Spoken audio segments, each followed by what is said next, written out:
right, welcome to another edition of 10 Minutes with. Kate showed up this week. Got the Bud Ice Penguin. You weren't here for that. So if you're judging you, everyone's judging me for this. I don't care. So we're going to jump right in. Our guest today is the co-host of the StickInRink Podcast on the Hockey Podcast Network, covering the Vancouver Canucks and all things BC. So please welcome to the show, Elijah Needham. Welcome. Thanks, man. I'm happy to be here. Happy to be with DJ and Kate right now. The word co-host, it strikes me. I feel like I'm not getting enough credit because there's three of us. We got one producer, and the other guy, I swear, he's just weighing us down. So I feel like there should be a word for where, like, I'm 2/3 of the host and 1/3 of the host. Majority host. Yeah. Yeah, I'm like the party leader. He's just like a constituent or something like that. The majority. It's kind of like us. DJ leads. I just show up occasionally. There's something to be said for that, though. That's like star player treatment right there. She tells me to shut up when I'm talking too much. I mean, that's kind of how the relationship works. Yeah, quiet, please. You got the sign. Yeah, that's perfect. That's one of those that they hand out at golf tournaments, and when they're right before they swing, they hold up. Yeah, I bought that for Christmas last year. It was a great gift. It was well worth the birthday. Oh, birthday. Excuse me. Your birthday is like at Thanksgiving. All right, whatever. Which is a different holiday than Christmas. A little separation in there. All in the same 6 Not weeks. so much in Canada though. No. I've got like a full season separation. That is true. So let's get started. Let's do it. We almost deviated before question one. That would have been a first. So, like you said, you have your minority co-host partners, your producers. How did you all meet, and why did you start a podcast together? Yeah, so down at StickInRink Podcast, it's myself, Elijah, and then we got my buddy Josh and my other buddy Raffle. So the three of us guys, we're all around the same age. We're like mid-20s. Raffle, I've actually been friends with for about 10 years. We kind of grew up in high school doing dumb stuff together. Sorry, go ahead. Is he really good at raffles? Does he win a lot? Does he just have a little bit more luck than the average person? Unfortunately, It's just being Polish. That's all it is. Oh. Apparently, it's a common name in Poland. I think that's kind of a lame story. I think you should really lean into the raffle side, especially like go down to a casino and really like, hey, go halfsies with me. My name's Raffle. I'm a lucky guy. Like that's something you'd see in a casino. Yeah, makes a good story. It does. But no, just for him, he's Polish, and funny story. I'm actually trying to learn Polish just so I can like interact with him and his family. He's full English, but his family is like they speak both pretty fluently. So I want to surprise him one day by just like, I know everything you guys are saying. But good luck. First rabbit hole we went down. But yeah, so me and Raph, we've been good friends for 10 years now. We're very different personalities. Like he's a producer for our podcast, so he's much more the techie guy, and I'm much more of just the fly by the seat of the pants, not really a plan in place for anything I do. So the personality just kind of takes hold for me. And then our buddy Josh, we met working together. For me, it's down there. Yeah. For Josh, we met working together, I think about 4 years ago now. And yeah, it's the reason we started a podcast. I'm kind of flying through it here, but so we never really dabbled in any kind of broadcasting, any kind of content, any media, anything like that. We love hockey. And we love hockey to the point where we aren't like we'll get into this later when we talk about our actual show specifically, but we're not like the nerdy sports fans. We don't know the analytics. We're actually the dumb sports fans. Like we're as armchair as it gets. So we actually mesh really well like that. And at the time, Spit and Chip that's on Barstool was kind of blowing up. And it was just kind of cool hearing that unfiltered sports talk, but also you can tell by listening to these guys, you didn't need to go to school to learn what they were doing. You didn't need to put in a ton of money into this to be able to set up huge systems or rooms or anything. You could just grab a few things, talk to each other, be yourselves, and that was it. It was a very attractive thing for us. So that's kind of why we started. Paul Bissonette, actually, he's down here, works for the Coyotes. Yeah. So this is where we're going to deviate because I have a lot of questions because I've never actually, obviously the Blackhawks banner. There's been a lot of back and forth between the two clubs over the last decade. So I've got a list of questions. We're going to deviate here in a second, but before we get into it, what would a new listener, what should they hear or expect to hear when they listen to your show for the first time? Yeah, so I was kind of alluding to it earlier. It was in Vancouver and in hockey. It seems like there's a ton. There's hundreds of hockey podcasts, and at least I think there's a lot of the same out there. There's a ton of stats. There's a ton of regurgitated information. Like you'll hear kind of the same storylines with the same key stats. So honestly, we really try and stay away from that. Like we have a joke on our show that it's only facts. And I'll turn the laptop on because we made some merch here, just like a Stick and Rink hoodie, and I made my girlfriend put it on the back. The number on the jersey is 0, and the name is facts, because that's a joke that we have in our podcast, that we actually have 0 facts on there. It's just things that we say that we hope you believe. So yeah, that's honestly the style of our show, where we just try and keep it as simple man as possible and as simple person as possible, just for everyone to kind of relate to. What's the term they use in the US? It's an alternative facts. I guess that's our that's our term we like to use here. But yeah, it's pretty much the nice way of saying fake news, pretty much. Pretty much. Yeah. But you know, the Canucks have obviously come close several times. I'm curious, as a Canucks fan, what's your opinion, or what's the fan base's general opinion of the legacy of Roberto Luongo? Interesting. It's like he was obviously a great player who just never quite made it. Made it to the top. Is it his fault? Is that, how does the fan base look at him now that he's retired and moved on? I think at this point, almost all of Vancouver probably shares this opinion, where you don't know what you got till it's gone. And so while he was here, he was getting torched, like during those playoff runs where he was a bit rough in a lot of the playoff series that we lost. And really, and when you look at it in the grand scheme of things, he's the best goalie we've ever had. He'll go down. I don't know about the jersey retirement, because he'll probably get retired as a Panther. But in reality, he's the greatest goalie to ever play for us. He's one of the best players to ever play for us. Like I said, the whole you don't know what you got till it's gone really, really hit us once the Luongo trade happened and then the Schneider trade happened and we were in goalie limbo for a while. That's when you kind of realize, like, dang, we didn't have to worry about that for the last 8 years. Yeah. And so I would say, especially his personality, the type of guy he is, he's so funny and he's so laid back. And it really just the culmination of giving him the captaincy and the whole core and the whole window coming together all at once really that kind of media didn't suit his personality, because to be a captain, you kind of have to be bone dry. Like, you kind of got to be the guy giving the typical hockey answers and stuff like that. And he's just not that guy. And so when I look back at his legacy and I look back at him as a Canuck, I love it. I love him. He's one of my favorite players, favorite personalities. And I think I would say Canucks fans are a bit jealous. We're a bit jealous that, like, in the end of his career, he goes back to Florida and he kind of finishes up as a Panther. So I think when people view him, it's 50-50.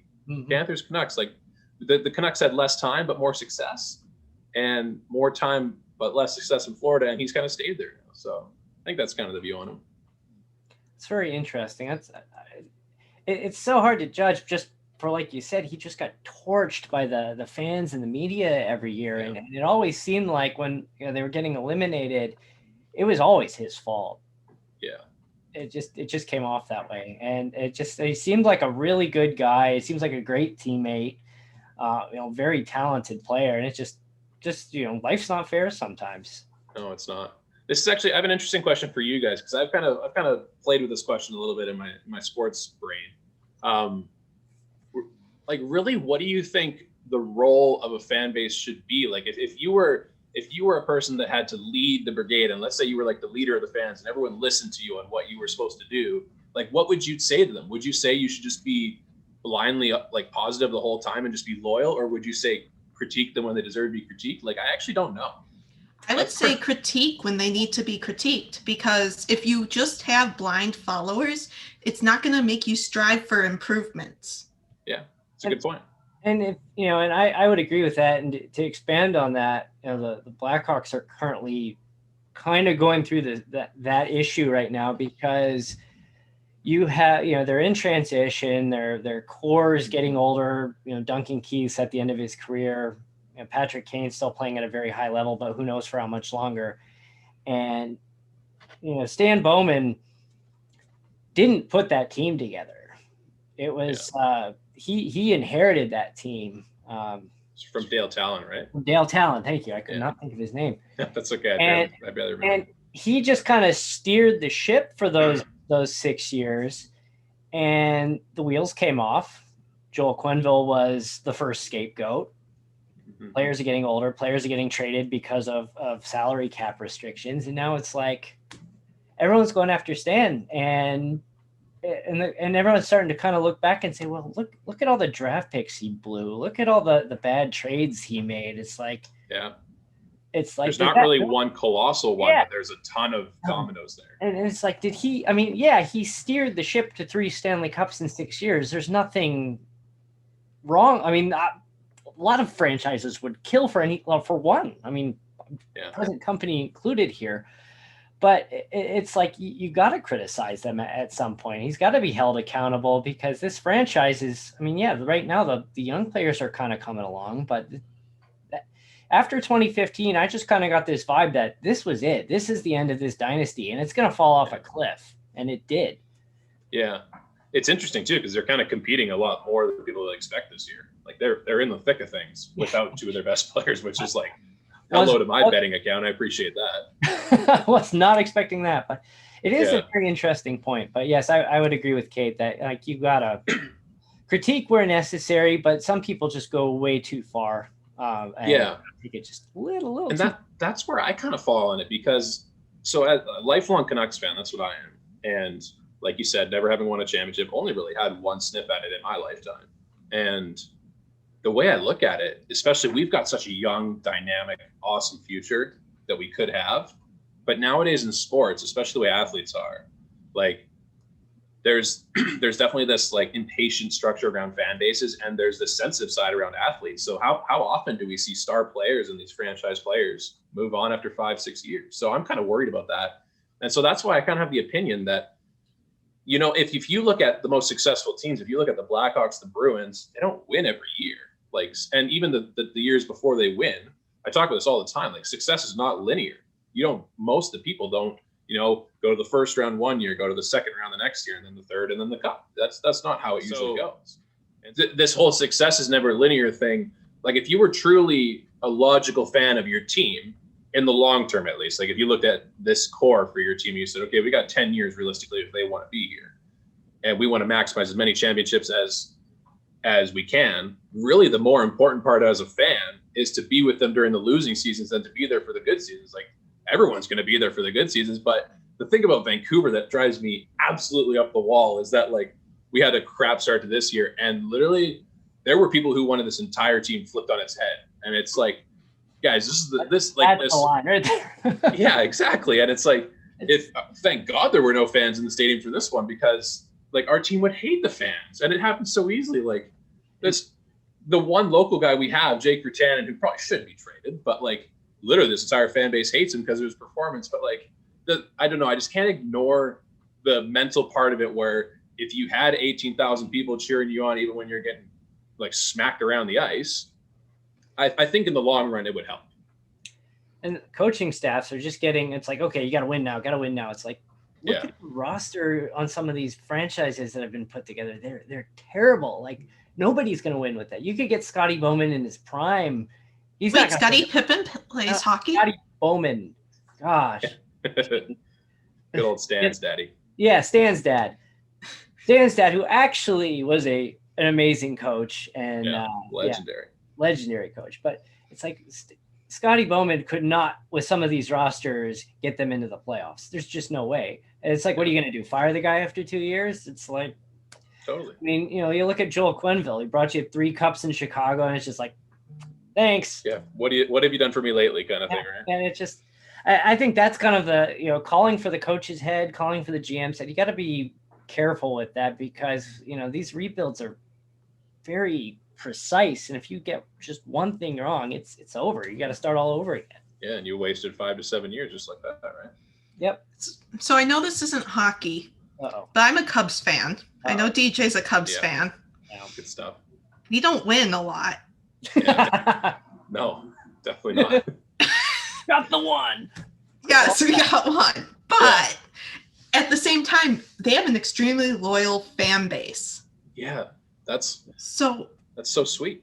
Yeah. They're angry. They just still keep showing up when they're angry, though. And I even like when you look at sports fans worldwide, and I kind of look at soccer fans. I'm not a huge soccer fan myself, but I look at the games and how crazy these people go. Even for like the bottom tier teams, it seems when it's a home game, like those are some of the most rabid fan bases you'll ever run into. Yeah, and they'll hire, and then they'll hire protesters. They'll march the streets with flares saying fire, we got to fire our board of directors. Yeah, and then it's like, oh, game time, and everybody drops what they're doing and goes running in, cheers on the team because they know we're here to cheer on the players. I can hate the manager, I can hate the boardroom, but we're here to support the players. Yeah. And actually that's what I honestly love about soccer, because it's like, when we're here, we're going to be fully supportive of the team. Even if you guys stink, we're going to cheer for you. We're going to sing for you. Yeah. We'll give you crap online over the week, but we're going to be here every Saturday, every Sunday and cheer for you. And it's amazing. Yeah. I think that's the best way. Yeah. Tell me how satisfying that was to win that championship, though. Like that's cooler than any Yankees fan, any Red Sox fan will ever feel. I think. It's and you look at like the Montreal Canadiens, it's like, although it's been 30 years for them now almost. Yeah. Canada as a whole has kind of waited its time. I think we're due. You're way past due. I mean, that 93 was the last. I think it's been 28 years. 93, was the last Stanley Cup in Canada, which is just crazy to me. Yeah, won't be the Maple Leafs. They'll never win again. Yeah, they're looking nice this year. At least they made us look like a Pee-wee team half the time. But yeah, I mean it's and then you have Ottawa. Yeah, they're just there. They're just you wipe your shoes on before you go in the house. So I'm gonna have to do some editing. We're gonna go along with this today. This is I'm enjoying this. This is awesome. Love it. So Kate, we'll move on to question 3. What is a piece of advice that you would give to a rookie podcaster? A new podcaster, fresh meat, eh? Yeah. Interesting. I feel like there's tons of, don't Google it. Listen to me. I am the guru. If you're out there and you're wondering, don't use the search engine. I got you on this one. Honestly, the obvious ones are out there. Like you can invest in microphones, you can invest in everything you could possibly do. But if you're rigid and if you're not yourself, it's not going to work. So my advice, like if you're the person that wants to do a podcast, you most likely have a great personality to even be brave enough to do that. So once you start hitting record, don't hold back, just let it fly. And I mean, like of course we live in a world of where, you kind of got to watch what you say and you got to be sensitive to certain groups. But I mean, if your opinion is, as long as it's within the boundaries of an okay thing to say, like be passionate about it. That's the way I approach it too. I mean, and the thing I try to remember is a lot of people have good intentions out there no matter what they say. So as long as you're that person, let it fly. And then my other advice would definitely be explore every avenue to get your content out there. Like I thought when I first started this, I'm like, okay, I'm going to find a way to post my episodes to Spotify. Check.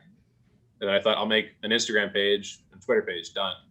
And then now I'm exploring the world of Twitch. I'm doing all these, now there's this thing called Clubhouse. Like I kind of never wanted to become this whole social media dive into it and just be obsessed with it. But if you really want to get to the point where you can monetize your podcast or even get close to that, you got to explore those avenues. So there's definitely some work to be done there. And even places like Stadium TV, like that's exactly the thing I'm talking about is you got to, every single chance you get to have an avenue to put your stuff out there, you got to take it and you got to find it too. Yeah. I mean, it's just, you never know what platform where that big break's going to occur, where you're going to have that influx of listeners. It's just, can't hurt. You put yourself out there. It's like, all the beautiful thing about podcasting is all the analytics come back to one host. Even if you put your show out in 40 different places, it's like, okay, my Spotify specific analytics don't look good, but my host, that's where it all matters. And if sponsors come around and say, hey, let's see those analytics, you got it.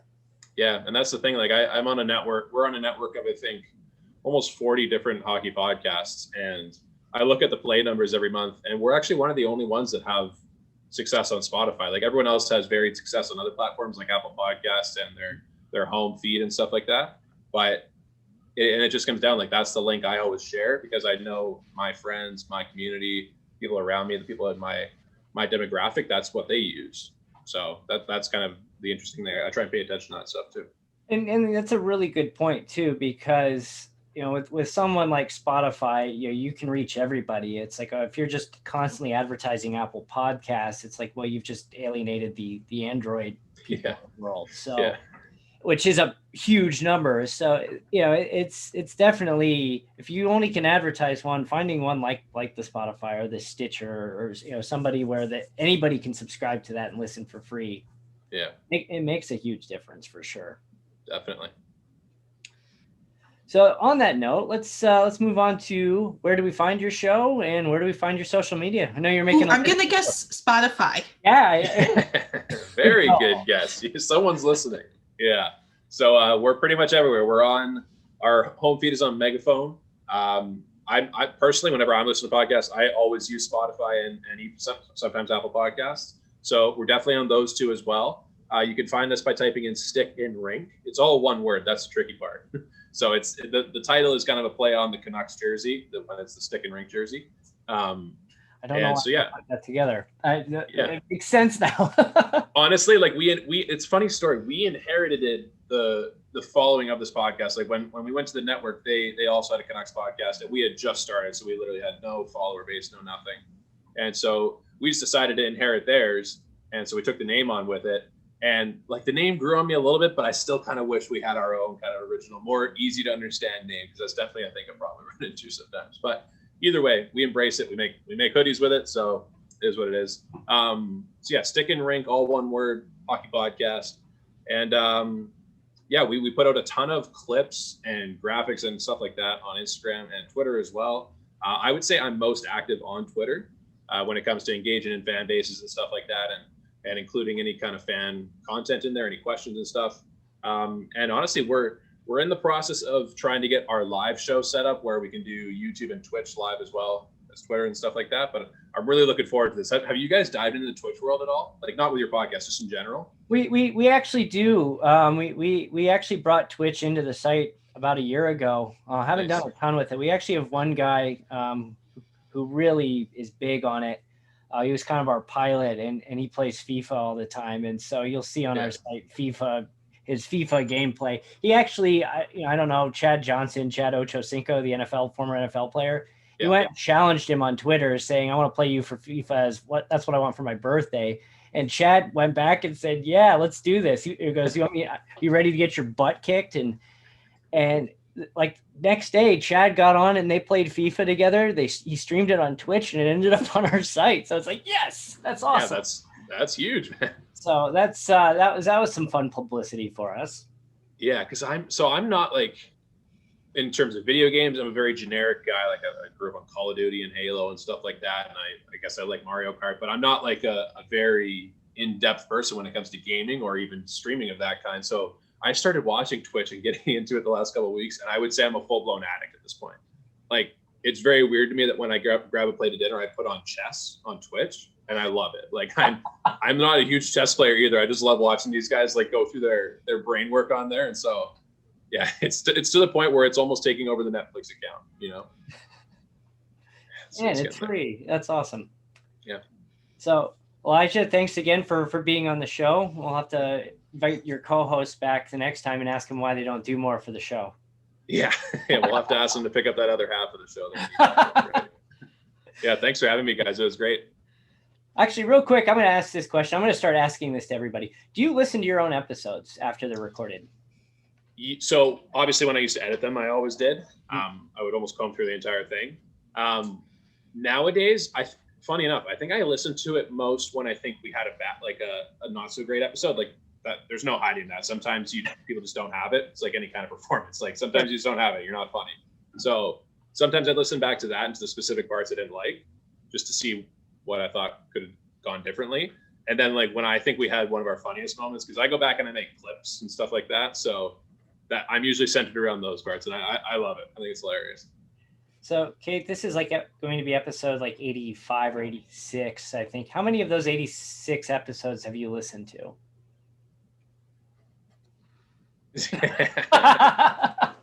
A big old zero. It's not that I don't want to listen. I'll start, and then I'll be like, I really hate my voice, and stop. Yeah. And how many Wasn't it your mother who won't listen to us? Or Yeah, my mom listens to other people, but not us. yeah, it's like, well, that's not cool. Like, number one, like, to get that basic foundation, you got to get your parents, your siblings, your cousins, your close friends. And it's like, you don't even have your own mother. Come on. I tried. She likes the lads better than us. Dang, Well, that's tough. I can't. I mean, you might have to. I don't know if this is up your guys' alley of content. We'll see. But when this was last Mother's Day, we brought on Josh's mom onto the podcast as a guest, and like we obviously got her to tell like the childhood stories and stuff like that. But we also went like kind of dumb with it at points. We asked his mom like, what do you think his number is? Like how many women do you think he's been with in his life? And it was like. That was one of the, we asked some questions like that, and she was so funny and cool about it. Like it was just some of the funniest content I could have thought of doing. Oh, man. Yeah. So that's the kind of dynamic that Josh has. That's what he brings to the show. Yeah. Oh, that's so good. I don't think we can top that, so we probably should end the show on that note. Yeah, no kidding. Yeah. Thanks for having me, guys. It's been great. Yes, thanks again for joining us this week. Again, the show is Stick and Rink Podcast. Get it wherever you get your favorite podcast. And check us out at stadiumscene.tv, at Stadium Scene on Facebook, Twitter, Pinterest, and TikTok, at Stadium_Scene on Instagram. And we will see you next time.